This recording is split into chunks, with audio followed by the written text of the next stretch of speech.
दोस्तों नमस्कार। दोस्तों, भारत में सामाजिक आर्थिक परिस्थितियां दशकों दशक से बदली नहीं है।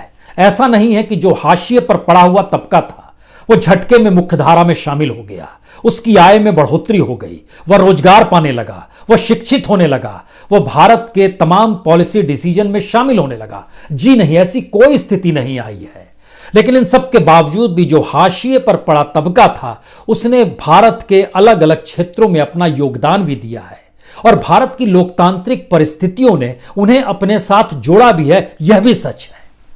लेकिन इन सब के बावजूद भी मौजूदा वक्त की वह कौन सी परिस्थितियां हैं जिसमें इस देश के खास तौर से मुसलमानों को यह लगने लगा है कि उन्हें राजनीतिक तौर पर इस तरीके से हाशिए पर ढकेल दिया गया है जहां लगता है कि यहां पर उनकी जरूरत ही नहीं है, या फिर वह दूसरे दर्जे के नागरिक के तौर पर जीने को मजबूर है। क्या वाकई ये हो रहा है?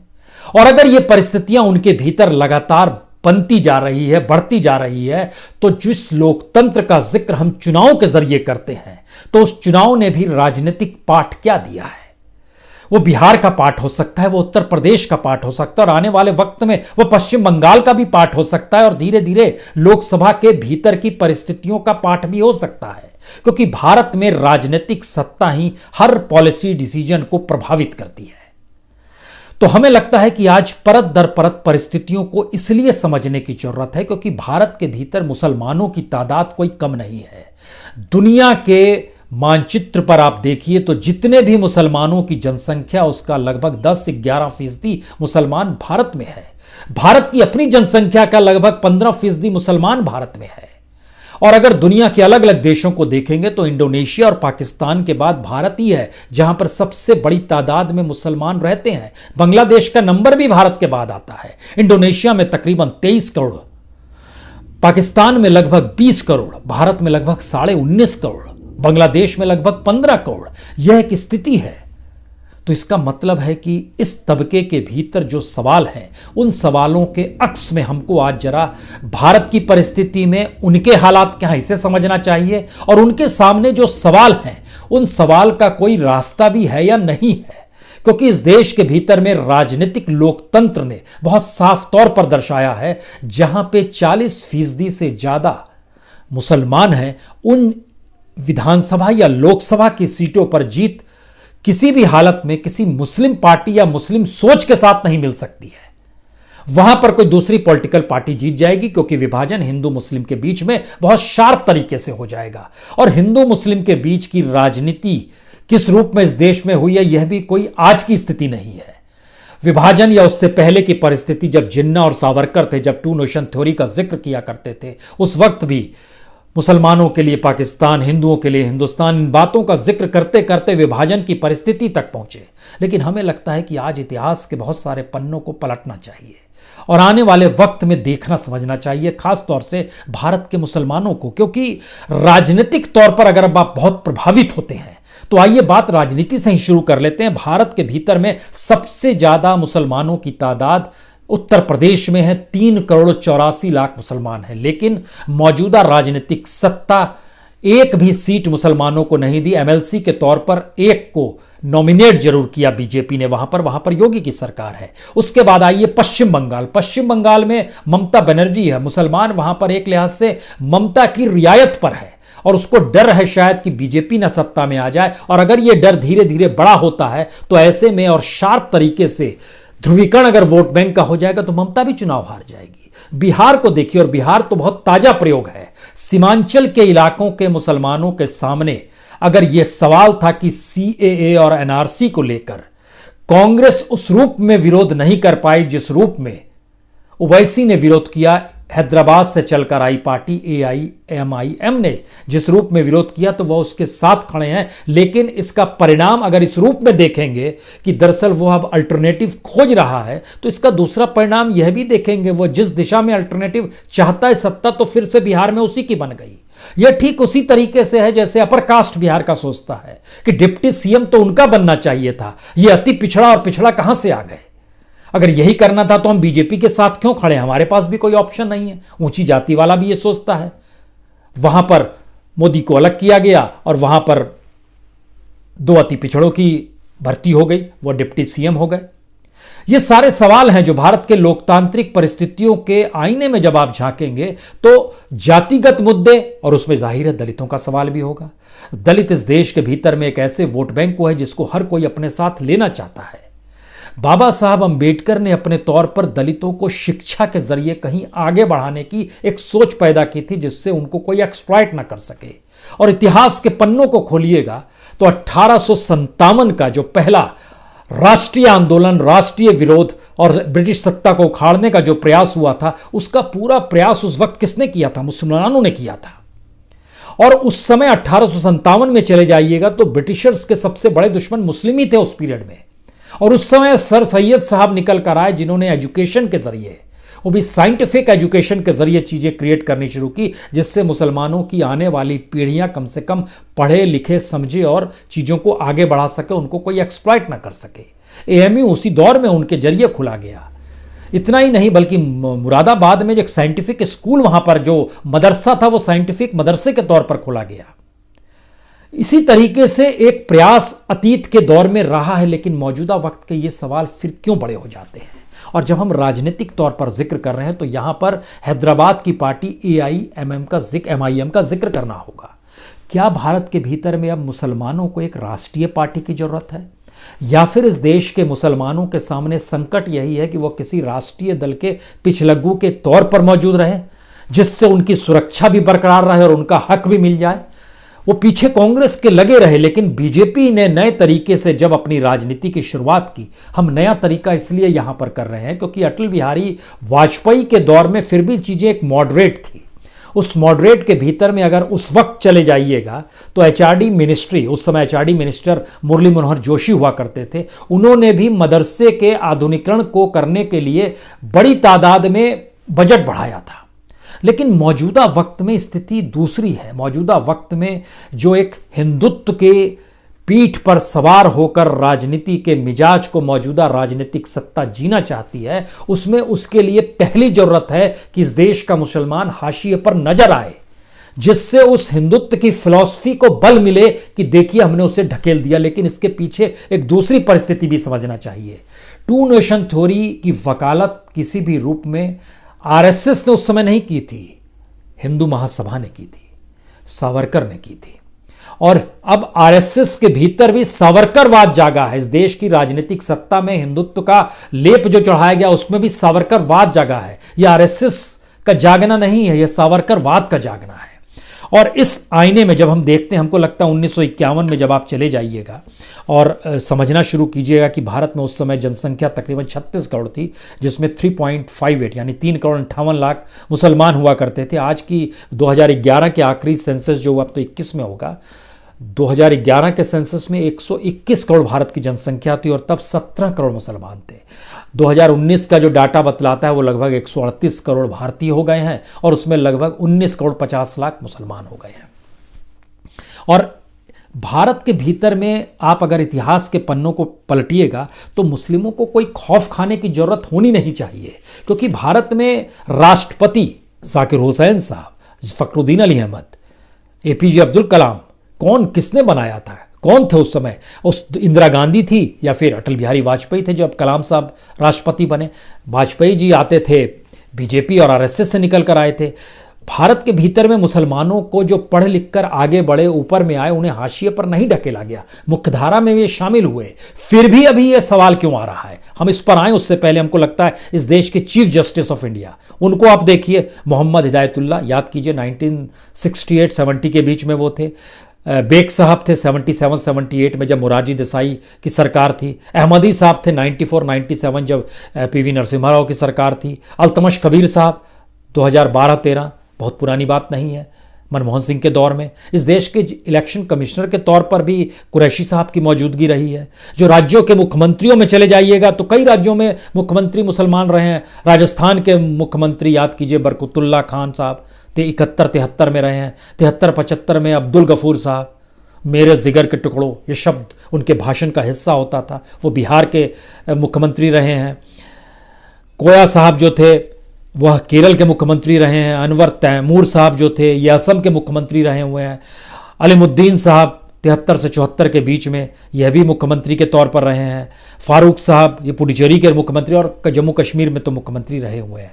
इसका मतलब है किसी भी क्षेत्र में, और कला के क्षेत्र में आप देखिएगा, बॉलीवुड के क्षेत्र में देखिएगा, चित्रकारी के क्षेत्र में देखिएगा, आपको एक से एक नाम मिलेंगे। फिर ये सवाल मुसलमानों के भीतर क्यों आ रहा है, और अगर ये सवाल आ रहा है तो उसका रास्ता क्या है, उसको किस तरीके से। इतना ही नहीं, जिस बात का जिक्र मौजूदा वक्त में ये कह कर किया जाता है कि मुसलमान मतलब देशद्रोही शब्द जोड़ दिया जाता है। 1971 का वार याद कीजिए, उस समय deputy chief of air staff कौन थे? IH लतीफ़ थे, जो बाद में इस देश के चीफ मार्शल हुए गए थे, chief of the air staff हो गए थे।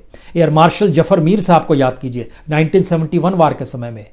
इतना ही नहीं, उससे पहले का वार 1965 का जो पाकिस्तान को लेकर वार हुआ था, उस पीरियड में आप चले जाइए, उस पीरियड में भी आपको अब्दुल हामिद साहब याद आएंगे, परमवीर चक्र से इन्हें सम्मानित किया गया। पाकिस्तान के 7 टैंक इन्होंने ही उड़ा दिए थे, मुसलमान थे। ब्रिगेडियर मोहम्मद उस्मान साहब या ब्रिगेडियर मोहम्मद इस्माइल साहब को याद कीजिए, इन्हें तो महावीर चक्र से नवाजा गया 1947 में। फिर भी अभी मुसलमान क्यों सोचता है वो हाशिए पर है।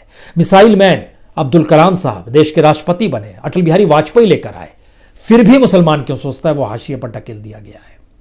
और एक लंबी फहरिस्त है भारत के भीतर में कि जिस तरीके से दंगों ने इस देश के भीतर में राजनीतिक तौर पर एक जहर फैलाया, वह भी एक सच है। लेकिन वो कोई आज की घटना नहीं है। याद कीजिए 1965 गुजरात दंगे, 1970 भिवंडी के दंगे, 1983 नेली नरसंहार असम में हुआ था, 1989 भागलपुर का दंगा, 92 अयोध्या बाबरी मस्जिद, उसके बाद मुंबई के दंगे 1993 में, कैसे भूल सकते हैं मुंबई राइट। और उसके बाद 98 में याद कीजिए प्राणकोट नरसंहार, जहां पे हिंदुओं को मार दिया गया था बड़ी तादाद में, लगभग 26 कश्मीरी हिंदुओं को मार दिया गया था। गुजरात के राइट्स, वो भी एक नरसंहार 2002 में। राजनीतिक तौर पर इसका लाभ राजनीति ने उठाया, इनकार नहीं है। मुजफ्फरनगर के दंगे याद कीजिए। इसके अलावे आपके जहन में आएगा दिल्ली के दंगे जो हाल के दिनों में हुए, पिछले दिनों हुए। ये सारे किन बात का परिचायक हैं, किन स्थितियों में ले जाते हैं? राजनीति अपने तौर पर दंगे कराती है क्या? उसके जरिए वो समाज को बांटना चाहती है क्या? लेकिन यह सवाल पहले तो नहीं था कि हाशिए पर ढकेल दिए गए हैं। लेकिन 2014 में सिर्फ 22 सांसद मुसलमान थे, जो सबसे कम है, लगभग 4%। तादाद जिस कौम की 15% है, सिर्फ 4% ही जीत कर आए। उसके बाद 2019 आया तो उसमें लगभग 26 जीत कर आए, यह भी 4.5% ही हुआ, उससे ज्यादा नहीं जीत पाए। और यह सवाल मौजूदा वक्त में क्यों है? क्योंकि जो राजनीतिक सत्ता बहुमत के साथ है उसको कोई लेना देना ही नहीं है इस पूरे समुदाय को लेकर। और उसके भीतर के सवाल जो है, इंद्रेश कुमार जो RSS से जुड़े हुए जब मीटिंग करते हैं तो कहते हैं मुसलमान होकर सवाल मत कीजिए, आप देश के नागरिक को बनकर सवाल हमसे कीजिएगा तो हम आपको जवाब दे पाएंगे। एक अच्छी बात है। लेकिन एक दूसरा सवाल यह भी है कि उस मीटिंग में सिर्फ मुसलमान ही क्यों होते हैं? वो नागरिक के तौर पर दूसरी कौम के साथ क्यों नहीं बैठ के उस मीटिंग को रिप्रेजेंट कर पाते हैं? यह भी एक सवाल है। लेकिन यह सवाल पहले भी रहे हैं। लेकिन मौजूदा वक्त में ऐसी कौन सी परिस्थिति है जिस बात का जिक्र हम बार बार आपसे कर रहे हैं? ये सवाल अभी क्यों उभर रहे हैं और अभी क्यों परेशान कर रहे हैं मुस्लिम समुदाय को कि उसे हाशिए पर ढकेला जा रहा है? क्योंकि इसके भीतर में जब घुसेंगे तो मौजूदा वक्त में जो इनकाउंटर्स हुए उत्तर प्रदेश में, मौजूदा वक्त में जो इस देश के भीतर में मॉब लिंचिंग हुई, किन की हुई, कौन लोग थे, एक ही तबके से जुड़े हुए ज्यादातर लोग क्यों थे, यह भी एक सवाल है। इस पूरी परिस्थिति में किसी ने भी कानून का राज होना चाहिए, यह सवाल गायब कर दिया। यहीं से यह सवाल खड़ा होता है कि सबसे बड़ा सवाल अगर आज मुसलमानों के भीतर यह उठ रहा है कि उन्हें हाशिए पर ढकेल दिया गया है, तो समझना होगा इस देश के भीतर में तमाम पॉलिटिकल पार्टीज ने भी इस देश के कॉन्स्टिट्यूशन और रूल ऑफ लॉ को लेकर सवाल नहीं उठाया। वह भी इस दिशा में चले गए, इनकाउंटर किसी मुसलमान का हुआ है, लिंचिंग किसी मुसलमान की हुई है, और रूल ऑफ लॉ के तहत उस स्टेट गवर्नमेंट को क्यों नहीं बर्खास्त करना चाहिए, और पार्लियामेंट हो या प्राइम मिनिस्टर हो या प्रेसिडेंट हो, उनके सामने इन बातों को क्यों नहीं रखा गया इस रूप में कि रूल ऑफ लॉ नहीं रहेगा तो कुछ भी नहीं रहेगा। जरा ध्यान दीजिए, तमाम मुद्दों को लेकर कभी भी रूल ऑफ लॉ को उस जोर शोर से नहीं उठाया गया, कभी कॉन्स्टिट्यूशन के सवाल को उस जोर शोर से नहीं उठाया गया। तबकों की राजनीति होती रही। इसीलिए मुस्लिमों के भीतर यह एक सवाल है, वो क्या करें?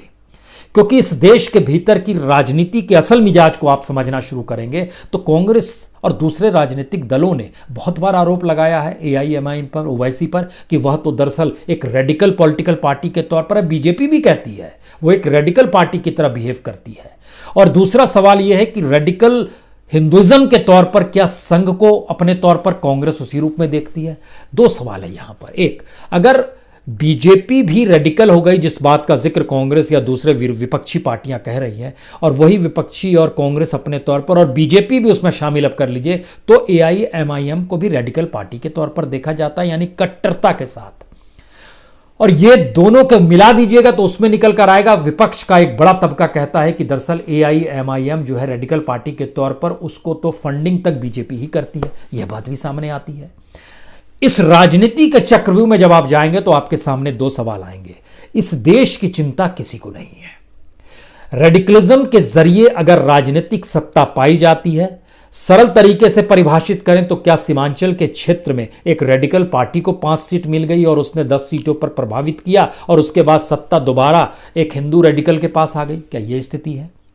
या फिर इससे हटकर है कि ये डेमोक्रेसी में तो सबको आगे बढ़ने की परिस्थिति रहती है और हर कोई आगे बढ़ सकता है, और एआईएम कोई पहली बार तो आगे बढ़ी नहीं, कई राज्यों में उसने सिविक इलेक्शन में शामिल हुआ है, चाहे वह कर्नाटक का इलेक्शन हो, चाहे वह महाराष्ट्र का इलेक्शन हो, उसकी एक लंबी फहरिस्त और सफलता रही है। हैदराबाद से निकली हुई पार्टी, हैदराबाद में तो उसने कई हिंदुओं को अपनी पार्टियों से टिकट दिया, मेयर बनाया। कैसे इनकार करेंगे अब आप? इसका मतलब है मामला कुछ और है। इसका मतलब है जिस दृष्टि से हम लोग देख रहे हैं वो गलत दृष्टि है क्या, या उस दिशा में जा ही नहीं पा रहे हैं कि इस देश की democracy, constitution, rule of law पर हम चर्चा भी कर पाए? क्योंकि एआईएम को अगर आप देखेंगे तो उसने तो एक कैंडिडेट खड़ा किया था, हमें याद आ रहा है, भानुमति नाम के, और उसने कांग्रेस के मुस्लिम कैंडिडेट को मेयर के इलेक्शन में हरा दिया था। यानी मुस्लिम्स को ही हरा दिया एक मुस्लिम पार्टी के हिंदू वाली स्थिति ने। लेकिन दूसरा सच यह भी है कि भारत में मुस्लिम लीग नहीं चल पाएगी। मुस्लिम लीग तो पाकिस्तान चली गई, यानी इस देश के भीतर के में जो मॉडरेट भी होगा मुसलमान, वह भी नहीं चल पाएगा। उसको भी सुरक्षा और हक चाहिए तो उसको किसी पॉलिटिकल पार्टी के साथ जुड़ना होगा, अन्यथा उसका कोई अस्तित्व नहीं है। महाराष्ट्र में याद कीजिए 2012 में एआईएम घुसती है, कर्नाटक में 2013 में घुसती है, यूपी में 2017 में घुसती है। सिविक इलेक्शन में तो उसने 78 कैंडिडेट्स खड़े किए, 31 जीत कर भी आए। लोकसभा के इलेक्शन में महाराष्ट्र में उसको 1 सीट पर सफलता मिल गई। उस समय उनके साथ कौन थे? उनके साथ प्रकाश अंबेडकर खड़े थे, जो कि दलित पार्टी के नेता हैं। प्रकाश अंबेडकर उनकी आपस, और बिहार में क्या हुआ, मायावती साथ में खड़ी थी, उनकी कुशवाहा साथ में खड़े थे, इनका गठबंधन काम कर रहा था। इसका मतलब है कि जो जो तबके हाशिए पर हैं वो राजनीतिक तौर पर अपने रास्ते बनाने के लिए नए तरीके से सामने आना चाह रहे हैं।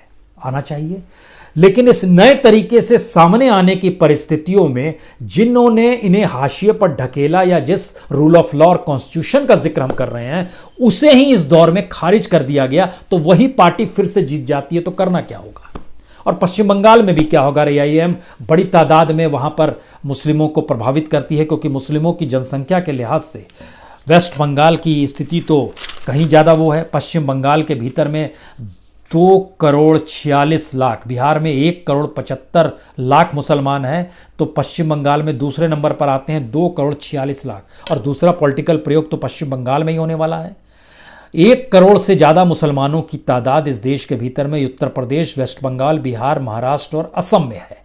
केरल में 88 लाख मुसलमान है, जम्मू कश्मीर में 85 लाख है, कर्नाटक में 78 लाख है, राजस्थान में 62 लाख है, गुजरात में भी है, गुजरात में सिर्फ 55 लाख है। लेकिन जरा सोचिए, 55 लाख गुजरात के मुसलमानों को लेकर जो प्रयोग किया गया, वह प्रयोग 6 करोड़ गुजरातियों के नाम पर 2002 के दंगों के बाद से कैसी राजनीतिक हिंदुत्व की प्रयोगशाला बन गई, यह भी किसी से छुपा हुआ नहीं है। लेकिन इसका दूसरा सच यह भी है कि उस कल तक उसको वघेला अगर वहां पर थे, फिर वहां पर नरेंद्र मोदी का आगमन हो गया तो वघेला वहां से उठकर कांग्रेस में आ गए। वह भी तो आरएसएस से ही निकले हुए थे, तो फिर वो कांग्रेस के साथ क्यों खड़े थे और कांग्रेस उनको साथ क्यों खड़े की हुई थी? इसका मतलब है कि अभी भी कांग्रेस हो या दूसरी पॉलिटिकल पार्टी इस सच को नहीं समझ पा रही है कि लड़ाई भारत के भीतर में किस जमीन पर लड़नी है, और उस जमीन में कहीं भी यह मायने नहीं रखा जाएगा कि जो राजनीतिक सत्ता है वह जो गेम खेलती है उसी गेम में आप सॉफ्ट हिंदुत्व अपनाते हैं। सॉफ्ट हिंदुत्व में आप मंदिरों में जाते हैं, आपको जनेऊ दिखाना पड़ता है। यह राजनीति नहीं है, यह बहुत तात्कालिक समझ है जिसका इफेक्ट आने वाले वक्त में दूसरे कांग्रेसियों को भुगतना पड़ेगा। ठीक इसी तरीके से आप जो नेहरू का जो अपना धर्मनिरपेक्षवाद था, उसको भी त्याग दिया गया। सॉफ्ट हिंदुइज्म को भी अपने तरीके से, इंदिरा गांधी ने सॉफ्ट हिंदुइज्म को बहुत सलीके से अपनाया था और उसके लिए पब्लिकली उनको नहीं आना पड़ता था। वो मैनेज ऊपरी स्तर पर करती थी, जिसका असर राजनीतिक तौर पर निचले स्तर पर दिखाई देता था। यहां पर ऊपरी स्तर पर आप प्रभावित करते हैं और निचले स्तर तक चीजें जा नहीं पाती है, वहां तो उल्टा पड़ जाता है। अब यहां से शुरू होता है कि आखिर वह कौन सी राजनीति है मौजूदा वक्त की, जिसने यह महसूस इस देश के भीतर में हर किसी को कराना शुरू किया है कि राजनीति ही सारी चीजों को देखेगी और राजनीति जो भी परिभाषित करेगी उसे आपको मानना होगा। यह मुसलमानों के सामने शायद सबसे बड़ा संकट, न सिर्फ मुसलमानों के सामने बल्कि दलितों के सामने भी संकट है, बल्कि अलग अलग कास्ट कॉम्बिनेशन में, बिहार में हमने कहा अपर कास्ट के सामने भी संकट है कि वह बीजेपी के साथ क्यों जाए, जब उसको सत्ता की मलाई नहीं मिल पा रही है तो वो क्या काम करेगी। वहां भी तो जेडीयू का जो प्रयोग था, नीतीश कुमार का जो प्रयोग था अति पिछड़ा वाला, उन्हीं को महत्व दे दिया गया। तब आप करेंगे क्या और किस रूप में नए तरीके से चीज़ों को आप आगे ले जाना चाहते हैं? ये सारे सवाल इसलिए ज़्यादा महत्वपूर्ण हो जाते हैं क्योंकि हम लोकसभा और विधानसभाओं का अध्ययन इसी दौर में जब करना शुरू करते हैं तो पता चलता है कि जहां मुस्लिमों की तादाद सबसे ज़्यादा, इस देश की 67 सीट ऐसी है जहां 20-22% से ज़्यादा मुसलमान रहते हैं। लेकिन यह भी आपको जानकर हैरत होगी कि ज़्यादा सफलता वहां पर वैसी पॉलिटिकल पार्टी को नहीं मिल पाती है जो कि प्रो मुस्लिम हो या मुस्लिम तुष्टीकरण के साथ हो, बल्कि खुले तौर पर एंटी मुस्लिम होकर जो पहुंचती है उसको जीत मिल जाती है। मसलन इस देश में 29 सीट ऐसी है जहां पे 40% से ज़्यादा मुसलमान हैं।